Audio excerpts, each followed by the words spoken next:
أعوذ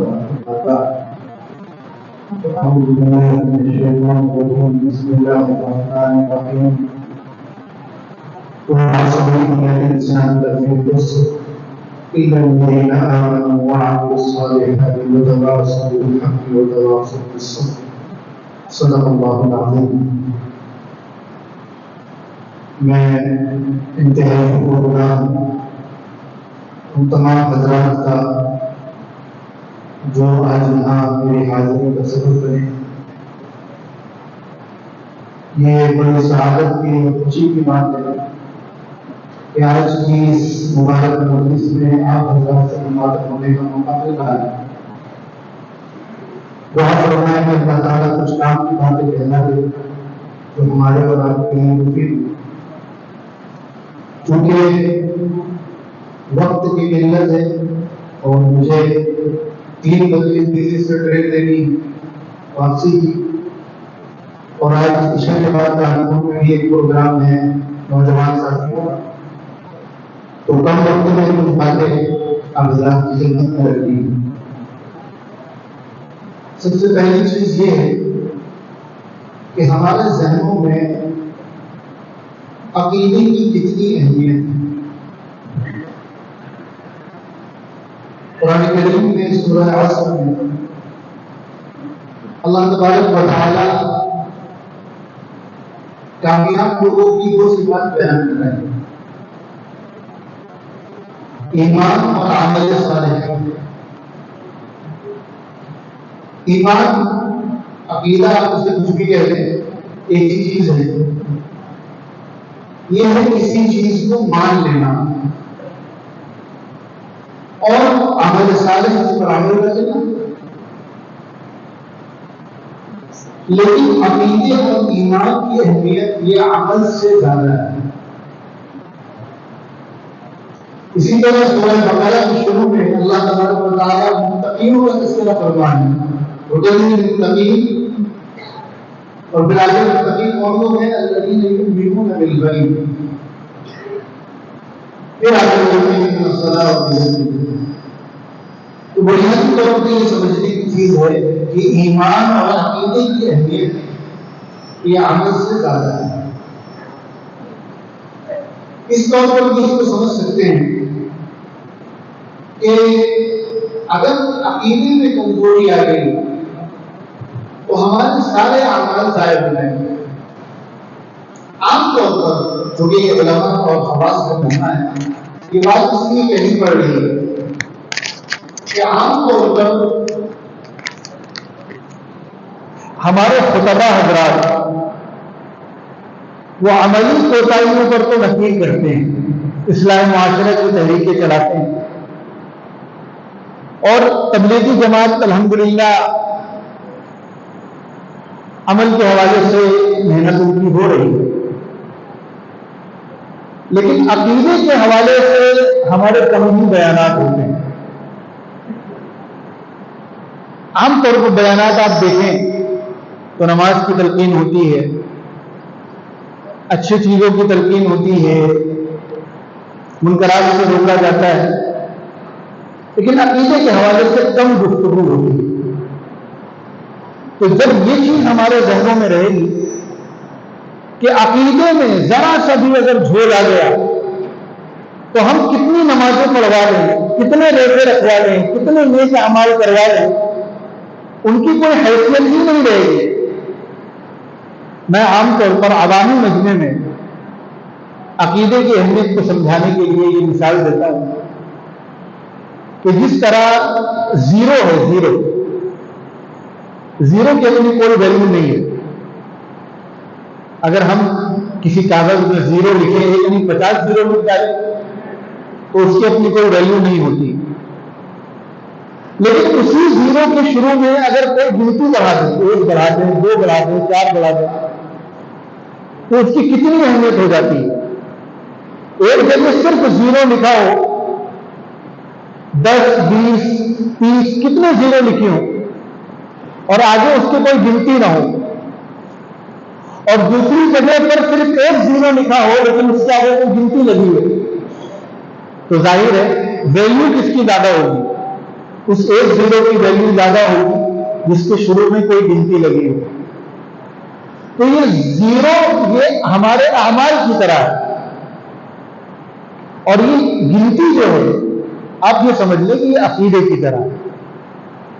اگر عقیدہ درست ہے تبھی اعمال کی حیثیت ہے، اور اگر عقیدہ درست نہیں ہے تو پھر کسی بھی عمل کی کوئی بھی، وہ کعبے پہ جا کے چکر لگاتا پھرے، صبح شام طواف کرے، پورا دن سجدے میں پڑا رہے، لیکن عقیدہ ٹھیک نہیں تو وہ بے حیثیت ہے، اللہ کے نزدیک اس کی کوئی حیثیت نہیں.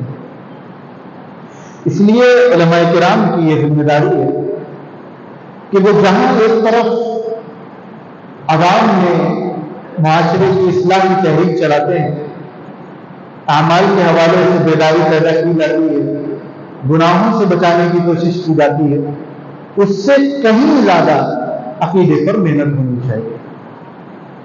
ایک مسلمان شراب پیتا ہے، وہ فاسق ہے، فاجر ہے، گنہگار ہے، لیکن بہرحال ایمان والا ہے، ایمان اس کے سینے میں موجود ہے.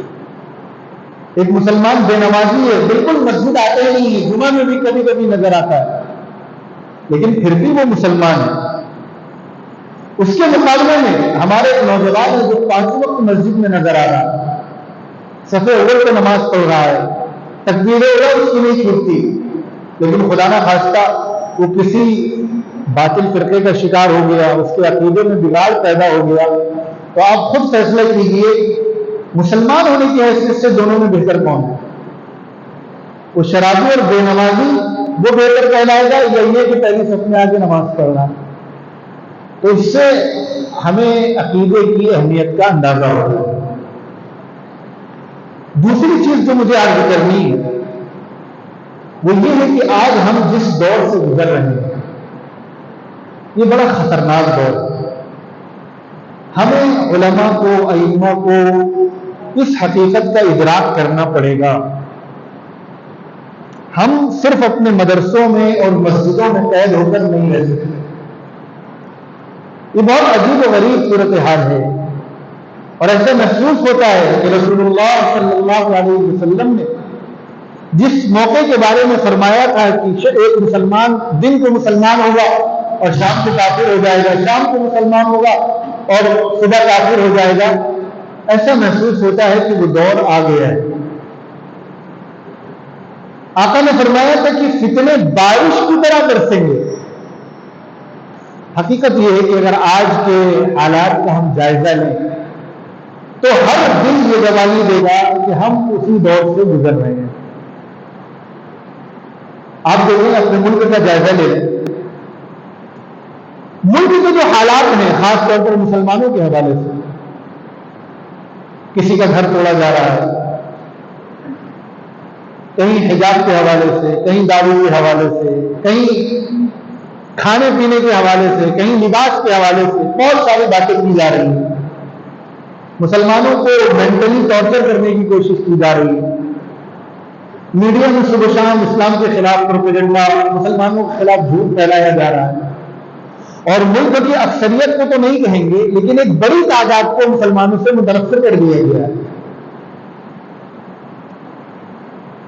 اور ہر مسلمان جو ان حالات کو جانتا ہے اس کا دل بے چین ہے، ہر شخص اس کے لیے فکر مند ہے. لیکن میں آپ سے عرض کروں، یہ مصیبت کوئی بہت بڑی مصیبت نہیں ہے. جان چلی جانا، کاروبار میں نقصان ہو جانا، مال چلا جانا، گھر توڑ دیا جانا، وقتی طور پہ بحثیت قوم ہماری حیثیت کو کم کر دینا، ذلیل کرنے کی کوشش کرنا، ہمارے خلاف پروپیگنڈا کیا جانا، ہمیں بدنام کر دیا جانا، یہ بہت بڑی مصیبت نہیں ہے. ہم اپنی تاریخ اٹھا کر دیکھیں تو 1450 سال کی تاریخ میں ایسے بے شمار موقع آئے ہیں جب اس سے 10 گنا زیادہ بڑے چیلنجز کا ہمیں سامنا کرنا پڑا ہے. یہ کوئی بہت بڑے برے حالات نہیں ہیں. اور پھر جب خود رسول اللہ صلی اللہ علیہ وسلم ان تمام مراحل سے گزرے تو ہماری آپ کی کیا حیثیت ہے، اس پوری امت کی کیا حیثیت ہے جب ہمارے آقا ان مراحل سے گزرے. اصل جو ہمارے سامنے چیلنج ہے جس کی طرف ہماری نگاہ ہونی چاہیے جس کی طرف نگاہ ڈالنے کے لیے اس طرح کی مجلسیں منعقد کی جاتی ہیں، وہ مسئلہ ہے جو اندرون خانہ خاموشی سے بڑے بڑے فنڈ خرچ کر کے عام مسلمانوں کے ایمان کو بگاڑنے کی کوشش کی جا رہی ہے۔ ظاہر پر تو ہماری توجہ ہے اور ہونی چاہیے، ملک کے حالات پر بیانات دیے جانے چاہیے، فکر مندی ہونی چاہیے، حکومت سے سوال کرنا چاہیے، لیکن یہ ثانوی درجے کی چیز ہے۔ پہلی چیز یہ ہے کہ حکومت کی پشت پناہی میں باقاعدہ مسلمانوں کے ایمان کو خراب کرنے کی کوشش کی جا رہی ہے۔ جب ہم یہ بات کرتے ہیں تو ہمارا ذہن جاتا ہے آج کل جو بچیوں میں ارتدادی لہر چل رہی ہے غیر مسلم لڑکوں کے ساتھ جانے کی، اس سے پہلے گھر واپسی کی تحریک چلائی گئی، اس طرح کی تحریکوں کی طرف ہمارا ذہن جاتا ہے۔ حقیقت یہ ہے کہ مسلمانوں کی اکثریت 99% مسلمان اس طرح کی تحریکوں سے متاثر نہیں ہوگا اور نہ ہوا۔ جو تحریکیں ڈائریکٹ شرک کے نام پر اور کفر کے نام پر مسلمانوں کے درمیان پیدا کی جائیں گی، اللہ تعالیٰ کا اس امت پر، امت محمدیہ پر یہ فضل ہے کہ اس کا جاہل سے جاہل مسلمان بھی جلدی اس کی طرف راغب نہیں ہوگا اور اس سے متاثر نہیں ہوگا۔ اور جو لوگ اس طرح کی پلاننگ کرتے ہیں انہیں بھی اس کا احساس ہے کہ ہماری یہ کوششیں کامیاب نہیں ہوتی، تو ایسی تحریکیں جو اسلام کا ارادہ ہو کر سامنے آئے، جو کلمے کی بنیاد پر آئے، جو قرآن کے نام پر آئے، جو حدیث کے نام پر آئے، اب آپ کے ملک میں ایسی تحریکوں کو باقاعدہ سرکار کی پشت پناہی میں فروغ دیا جا رہا ہے۔ نام کو قرآن کا لے، نام کو حدیث کا لے، نام کو محمد رسول اللہ صلی اللہ علیہ وسلم کا لے، لیکن ان کا ان سے کوئی تعلق نہ ہو، کوئی لینا دینا نہ ہو۔ جو کم پڑھا لکھا یا بغیر پڑھا لکھا مسلمان ہے، اس کے لیے اس طرح کے فتنوں میں مبتلا ہونا بڑا آسان ہے، جو تحریک اسلام کے نام پر آ رہی ہے۔ اس کی طرف ہماری اصل توجہ ہونی چاہیے۔ اس وقت کا سب سے بڑا چیلنج ہمارے سامنے یہی ہے، باقی دوسرے چیلنج وہ ثانوی درجے کے ہیں۔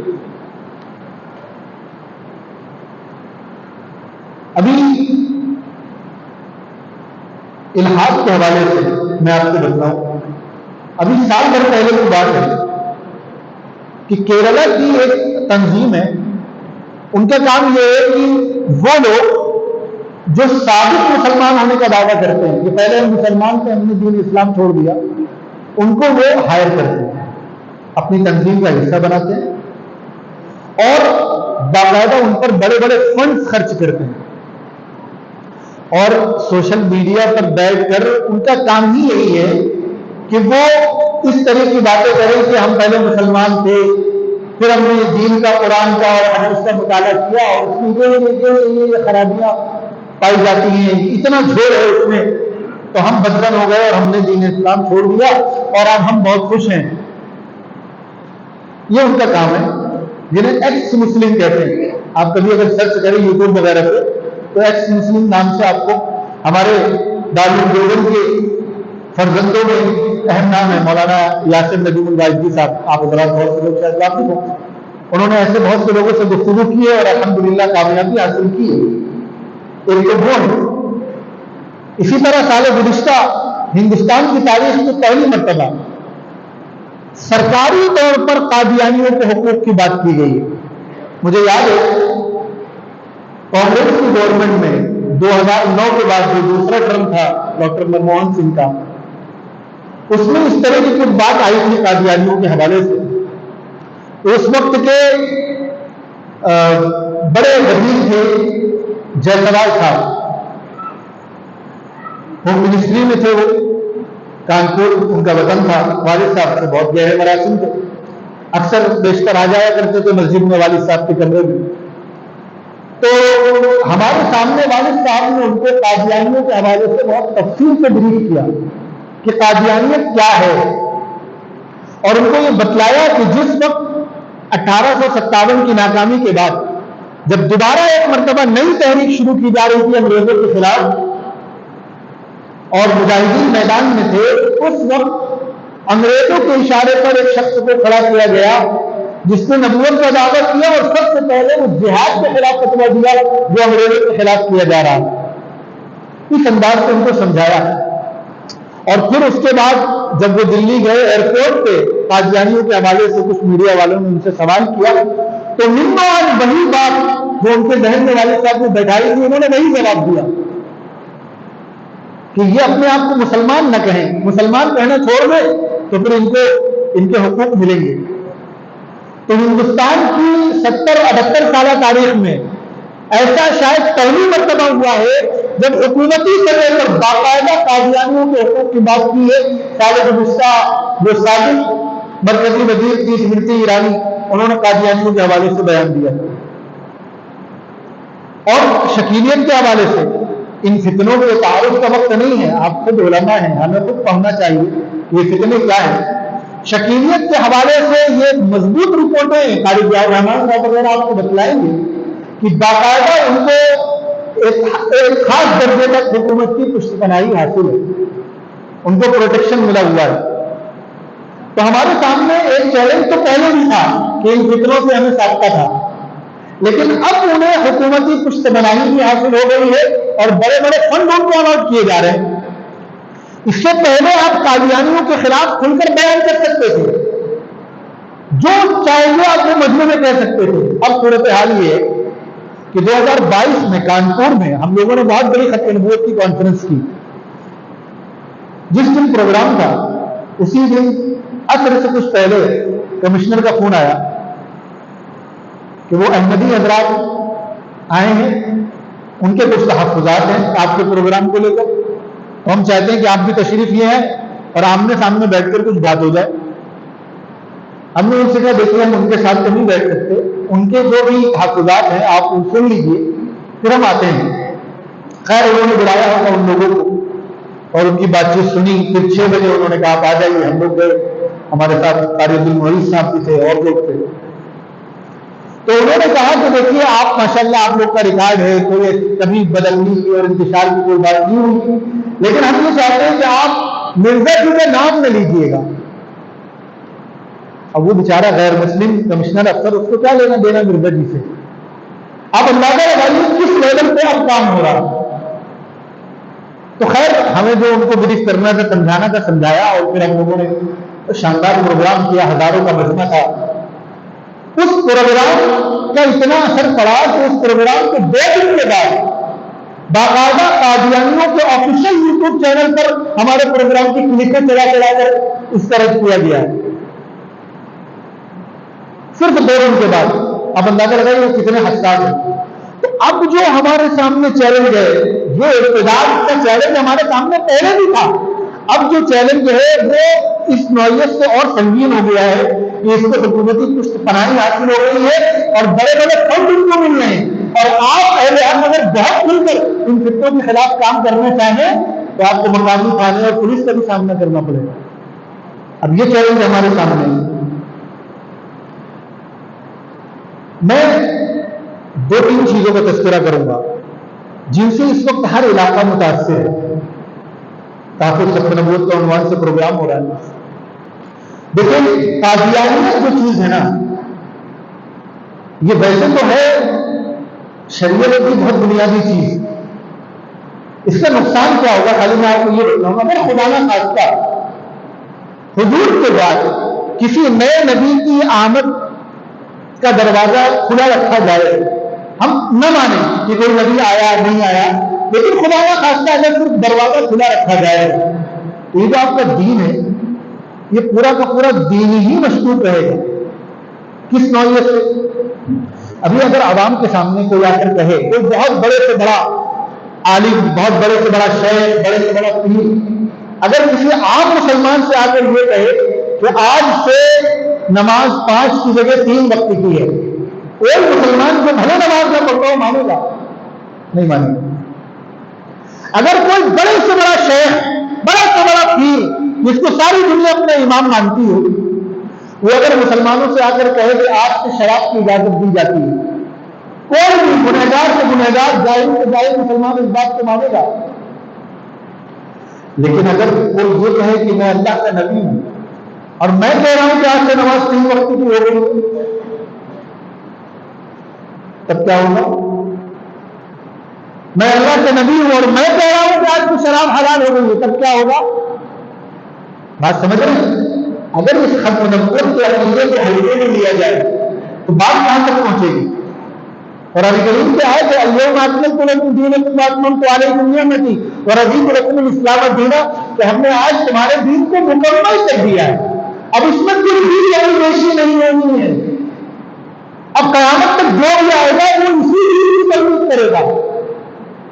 حضرت مہدی بھی جب تشریف لائیں گے تو وہ کسی نامکمل چیز کو مکمل کرنے کے لیے نہیں آئیں گے، دین مکمل ہو چکا، وہ کوئی نئی چیز لے کر نہیں آئیں گے، بس وہ امت کی قیادت کرنے کے لیے آئیں گے اور اس دین کے نفاذ کے لیے آئیں گے، اس دین کو عوامی سطح پر لاگو کرنے کے لیے آئیں گے۔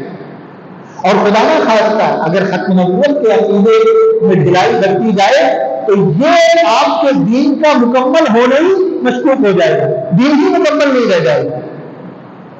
تو اس فتنے سے ہمیں ساختہ ہے، لیکن دیکھنے میں یہ آیا ہے کہ جہاں ذرا اہل حق متحرک ہوتے ہیں اور اس فتنے کے خلاف میدان میں آتے ہیں تو بہت جلدی، بہت کم وقت میں، تھوڑی سی محنت سے اس فتنے کی کمر ٹوٹ جاتی ہے۔ لیکن جب تک تحریک نہ پیدا ہو، جب تک لوگ کھڑے نہ ہو، تب تک یہ بڑا مضبوط نظر آتا ہے اور عام آدمی اس میں مبتلا ہو جاتا ہے۔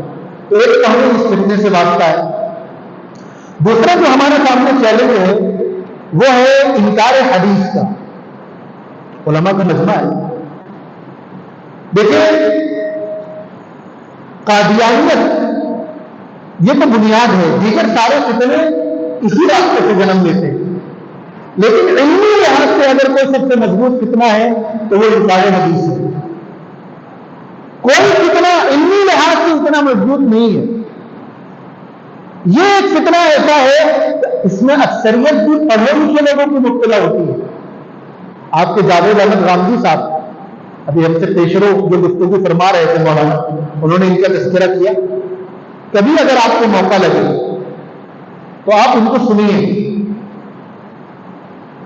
اچھی سے اچھا پڑھا لکھا آدمی بھی ڈگمگا جائے گا ان کے انداز سن کر، ان کی گفتگو، ان کا لاجک جو یہ بیان کرتے ہیں، اتنی شائستہ اور میٹھی گفتگو ہوتی ہے۔ ایک تو بہرحال اس خوبی کا تو اعتراف کرنا پڑے گا کہ غصہ نہیں آتا ہے کبھی، آپ کتنی سخت سے سخت بات کر رہے ہیں ان کو غصہ نہیں آتا، اور گفتگو بڑی شائستہ، ایسا لگے گا کہ وہ بہت پڑھا لکھا قابل آدمی گفتگو کر رہا ہے، اور اچھے خاصے پڑھے لکھے لوگ ان کی گفتگو سن کر متاثر ہوتے ہیں اور حدیث کا انکار کر دیتے ہیں۔ حدیث کے انکار کا کیا مطلب ہے؟ ہمارے عقیدوں میں بنیادی عقیدہ ہے حدیث کے تعلق سے کہ جس طرح قرآن میں وحی ہے اس طرح حدیث بھی وحی ہے۔ بس فرق اتنا ہے کہ قرآن کے الفاظ اور معانی دونوں مثال جملہ نازل کیے گئے ہیں، اور حدیث میں الفاظ ہے رسول اللہ صلی اللہ علیہ وسلم کے، اور اس کی مراد اور مطلب بھی اللہ تعالیٰ کی طرف سے، لیکن ہے دونوں وحی۔ اگر کوئی حدیث کے وحی ہونے کا انکار کرے تو دارالعلوم دیوبند کا صرف نہیں، عالم اسلام کا متفقہ فیصلہ ہے کہ وہ مسلمان نہیں ہے اگر کوئی حدیث کے وحی ہونے کا انکار کرتا ہے، بھلے وہ حدیث کو حجت مانے، قابل عمل مانے، لیکن وہی ہونے کا انکار کر دے گا تو ایمان سے باہر ہو جائے گا۔ اس فتنے سے ہمارا واسطہ ہے اور اچھے خاصے پڑھے لکھے لوگ اس سے متاثر ہو رہے۔ ہمارے سامنے بہت بڑا چیلنج ہے آج کے دور میں انجینئر محمد علی مرزا صاحب کا۔ دیکھیں، ابھی میں اپنے ساتھیوں سے صبح بات کر رہا تھا کہ سوشل میڈیا کے ذریعے کام کرنا اب یہ پارٹ ٹائم نہیں رہ گیا ہے۔ سوشل میڈیا ایک مستقل میدان ہے کام کرنے کا۔ کچھ لوگ ایسے ہونے چاہیے جن کا اور کوئی کام نہ ہو، صرف سوشل میڈیا پہ وہ کام کرے۔ بہت سے لوگ اعتراض کرتے ہیں ان کا کام ہی کیا ہے، یہ تو خالی سوشل میڈیا پہ کام کرتے ہیں، یہ تو خالی یوٹیوب پہ نظر آئیں گے، ان کا اور کوئی کام ہی نہیں ہے، ہر جگہ کیمرے لے کر پہنچ جاتے ہیں۔ میرے بھائی، تمہیں حالات کا اندازہ نہیں ہے، یہ امت کن حالات سے گزر رہی ہے۔ اس وقت سارا باطل یہ سوشل میڈیا کے ذریعے سے آ رہا ہے، یوٹیوب کے ذریعے سے آ رہا ہے۔ اب اس وقت کی سب سے بڑی ضرورت ہے کہ ایسے علماء ہو جو سوشل میڈیا کے ذریعے کام کریں، جن کا اپنا یوٹیوب چینل ہو، اور جس طرح ہر موبائل میں اگر انجینئر محمد علی مرزا اور جاوید احمد خانوی جیسے لوگ موجود ہیں تو ہر موبائل میں قاسم الدین میڈیا جیسے لوگ بھی موجود ہونے چاہیے. یہ آج کی ضرورت ہے. ہم لوگ اس کو پارٹ ٹائم کام سمجھتے ہیں. ارے وہ کوئی کام تھوڑی، ہم مدرسہ چلا رہے ہیں، اصل کام تو ہمارا ہے. ہم میدان میں جلسہ کر رہے ہیں، اگر آن لائن کانفرنس ہو رہی ہے تو وہ تو ایک پارٹ ٹائم کام ہے. انجینئر محمد علی مرزا کا کوئی مدرسہ نہیں ہے، کوئی کالج یونیورسٹی نہیں چلا رہے ہیں. جو کچھ ہے یوٹیوب ہے، ملینوں کی تعداد میں فالوورز ہیں، اور یہاں سے ہزاروں کلومیٹر دور بیٹھے ہوئے ہیں، اور ہزاروں کلومیٹر دور بیٹھ کر ایک پرانے قدیم علاقے میوات کے چھوٹے سے گاؤں میں ایک نوجوان اس کو سن رہا ہے. ہزاروں کلومیٹر دور اتر پردیش کے ایک شہر کانپور کے ایک چھوٹے سے علاقے میں ایک نوجوان اس کو بیٹھ کر سن رہا ہے اور دین سے دور ہو رہا ہے، اکابر کے تعلق سے بدزن ہو رہا ہے، صحابہ کے تعلق سے بے اعتمادی پیدا ہو رہی ہے. کیا ہے یہ سب کچھ سوشل میڈیا کے ذریعے سے ہو رہا ہے. ان کا کام یہ بنیادی جو جڑ ہے انجینئر محمد علی مرزا کی، مرزا صاحب کی. ہم لوگ بھی بیان میں اگر صاحب نہ لگائیں تو بہت سے لوگوں کو لگتا ہے کہ یہ مولانا لوگ کا کام ہی یہی ہے کہ ان کو برا کہنا بھلا کہنا، تو تھوڑا سا لگانا پڑتا ہے صاحب بابو. ان کا کام ہی یہی ہے کہ امت کو، عام مسلمانوں کو صحابہ سے اور اسلاف سے بدزن کریں. اب ان کا مقابلہ کون کرے گا؟ وہی لوگ تو کریں گے جو سوشل میڈیا سے واقف ہوں گے. ہمارے سامنے ایک بہت بڑا چیلنج ہے شکیل خانیت کا. ہمارے لوگ کہتے ہیں شکیلیت، ہم بھی کہہ دیتے ہیں شکیلیت، اصل نام ہے اس کا شکیل خانیت. اور کیوں شکیل خانیت کہنا ضروری ہے؟ اللہ کے نبی صلی اللہ علیہ وسلم نے حضرت مہدی کی جو علامتیں بتلائی، اس میں سے ایک علامت یہ بتلائی ہے کہ وہ سید ہوں گے. اور شکیل جس نے مہدی ہونے کا دعویٰ کیا وہ خان ہے. تو یہ لفظ شکیل خانیت ہی ان کا بہت بڑا رد ہے. بات سمجھ رہے ہیں؟ شکیل خانیت یہ خود بہت بڑا رد ہے کہ ہاں یہ مہدی نہیں ہے، یہ خان ہے، کیونکہ حضرت مہدی تو سید ہوں گے. اللہ کے نبی صلی اللہ علیہ وسلم نے بہت ساری علامتیں بیان کی ہیں، یہ وقت نہیں ہے. ایک ایسی علامت بیان فرمائی ہے کہ جو ہر آدمی کو سمجھ میں آ جاتی ہے. آپ نے فرمایا کہ حضرت مہدی ہونے کا دعویٰ نہیں کریں گے. قربان جائیے جناب رسول اللہ صلی اللہ علیہ وسلم پر کہ آپ ایک ایسی علامت بتلا کے گئے ہیں کہ قیامت تک جھوٹا مہدی پیدا ہو نہیں سکتا، یعنی کامیاب نہیں ہو سکتا. دعویٰ تو کرے گا لیکن جہاں دعویٰ کرے گا وہاں اس کا جھوٹا ہونا ثابت ہو جائے گا. حضور نے فرمایا کہ حضرت مہدی یہ دعویٰ نہیں کریں گے، لوگ ان کو پہچانیں گے اور ان سے درخواست کی جائے گی کہ آپ بیعت کر لیجئے، کمان سنبھال لیجئے، تو یہ بھاگیں گے، تیار نہیں ہوں گے. پھر زبردستی مقام ابراہیم اور حجر اسود کے درمیان ان سے بیعت لی جائے گی. بعض روایات میں کہ لوگ کہیں گے کہ اگر آپ نے بیعت نہیں کی تو ہم آپ کو قتل کر دیں گے، تب وہ بیعت کریں گے. تو ایک ہمیں اس سے واسطہ پڑ رہا ہے شکیل خانیت سے. اور اس کے جو مبلغین ہیں ان کا چہرہ دیکھ کر تو آپ اندازہ لگا ہی نہیں سکتے کہ یہ بھی کفر میں مبتلا ہو سکتے، یہ بھی اسلام سے باہر ہو سکتے. ہم سے آپ سے لمبی ان کی داڑھی، ہر وقت وضو کے قطرے ٹپکتے ہوئے، ہاتھ میں تسبیح، سفید کپڑے، پیجامہ بالکل ٹخنے کے پاس، گھٹنے کے پاس، اور آنکھوں میں سرما، اونٹ کی خوشبو آ رہی ہے، اور ہر وقت سبحان اللہ الحمدللہ چل رہا ہے ہاتھوں میں. رات چلتے بھی آپ ان کا ہو کھلتا ہوا پائیں گے، کوئی تسبیح پڑھ رہے ہیں. آپ اندازہ لگائیے عام آدمی ان سے متاثر ہوگا کہ نہیں ہوگا. لمبی لمبی نمازیں ہیں، ہر وقت امت کا درد ایک دم امت کے غم میں گھلے جا رہے ہیں. یہ انداز ہوتا ہے ان کا. اللہ کے نبی صلی اللہ علیہ وسلم نے کچھ لوگوں کے بارے میں فرمایا کہ ایک گروہ ہوگا، میں اپنے انداز میں اس کی علامتیں بتلاؤں تو وہ دیکھنے میں بہت متقی پرہیزگار ہوگا، بلکہ ان کی ایک علامت بیان فرمائی کہ ہر درجہ عبادت گزار ہوں گے، لیکن دین ان کو چھو کر بھی نہیں گزرا ہوگا۔ یہ رسول اللہ صلی اللہ علیہ وسلم کا ارشاد ہے، دین ان کو چھو کر بھی نہیں گزرا ہوگا۔ اس سے ایک بات اور پتہ چلتی ہے کہ دین میں اصل چیز عقیدہ ہے۔ بات سمجھ رہے ہیں؟ عقیدہ درست ہے اور عمل میں کمزوری ہے۔ مذاہب دیکھنے میں بہت دیندار نظر نہیں آ رہے ہیں، داڑھی بھی کاٹتے ہیں، مسجد میں کم نظر آتے ہیں، کوئی بہت زیادہ ظاہری دین کا کام بھی نہیں کر رہے، لیکن مضبوط مسلمان ہے، عقیدہ مضبوط ہے، تو یہ شخص یہ لائق تحسین ہے، اس کو اچھی نگاہ سے دیکھا جائے گا۔ ٹھیک ہے گنہگار ہے، کون گنہگار نہیں؟ کیا ہم لوگ بہت دودھ کو دھلیں؟ ہر شخص گنہگار ہے، وہ بھی گنہگار ہے، اللہ سے معافی مانگتے رہنی چاہیے، اس کی ہدایت کی دعا کرتے رہیں۔ لیکن ایک شخص بڑا دیندار دیکھنے میں نظر آ رہا ہے، عقیدہ اس کا گڑبڑ ہے،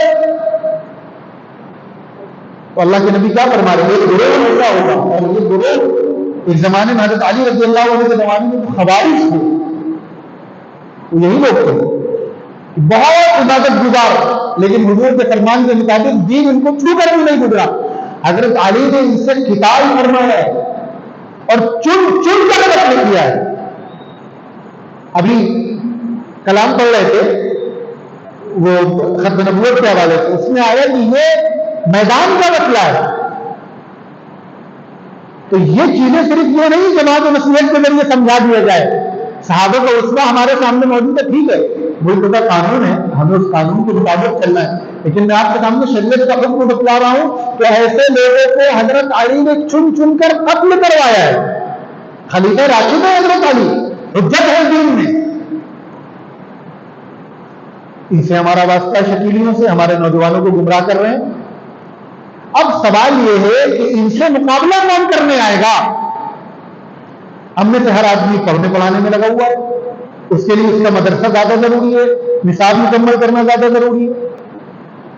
نصاب نہیں مکمل ہوگا محتمین صاحب ناراض ہوں گے، محتمین صاحب کے لیے بھی مدرسہ ضروری ہے، انہیں 200 بچوں کو کھلانا ہے، اس کے لیے دوڑ بھاگ کر کے چندہ کرنا ہے، ان کے پاس کہاں اتنا ٹائم کہ وہ یہ سب کام کرے۔